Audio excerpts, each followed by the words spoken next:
This video you are looking at is the video of the house that Efcc said is one of their greatest and biggest job they've ever done in Nigeria. According to them, they said Efcc makes single largest asset recovery till date. And, they said Justice Jude on Monday gave a ruling on a final forfeiture of an estate in Abuja. But the funniest thing is that Efcc didn't even mention the name of the person who owns this property. They just went on and on how they were able to do the job and how they recover the asset, blah, blah, blah, blah. Now, where's the transparency in this job that Efcc think they have done? Number one, the name of the person that owns it was not mentioned.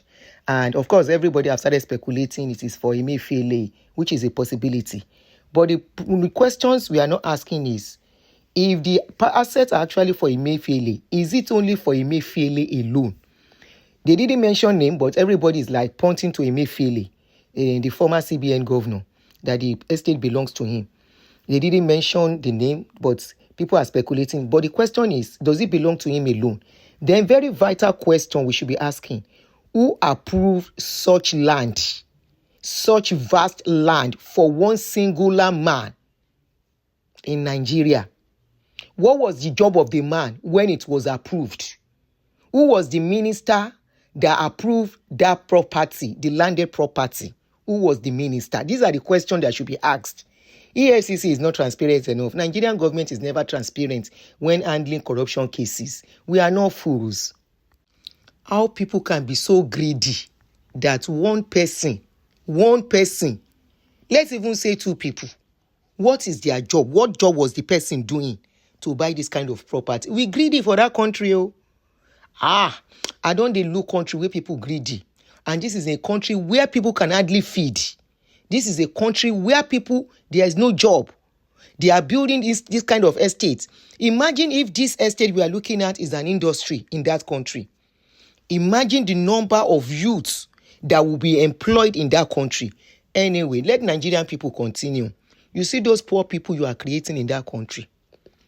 Those less privileged people you are creating in that country. At the end of the day, they are the ones that will continue to make life difficult for you in that country. You think you are doing the poor. You think you are gathering money for your children. I've never seen where people will be this greedy and they keep amassing. And this kind of people, you will find them in churches giving testimony. This kind of people, you will find them in church giving tithe and offering. They will be sowing seed. We have been asking questions. Who are the people sowing billions to churches in that country? If a pastor can come out and say, I need 10 people who can, by the grace of God, sow 10 billion naira. 10 billion, and nobody is questioning the kind of job they are doing. And when everything comes scatter finish, everybody is shouting, Emilokon, as if to say Emilokon was there all along. Anyway, as I see the video, then I say make I share am. Say, now picture we see, this is the video of the estates. You are fighting corruption, but you are not ready. You are being economical with information that should be out there for the public to know. That is the names of people involved in this thing. You didn't mention.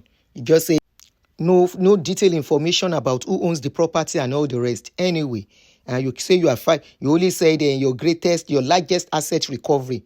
That is all you have to offer us. No further information about the owners of the property, the people involved, and all the rest. Anyway, as I say, I'm Cynic and Breaker.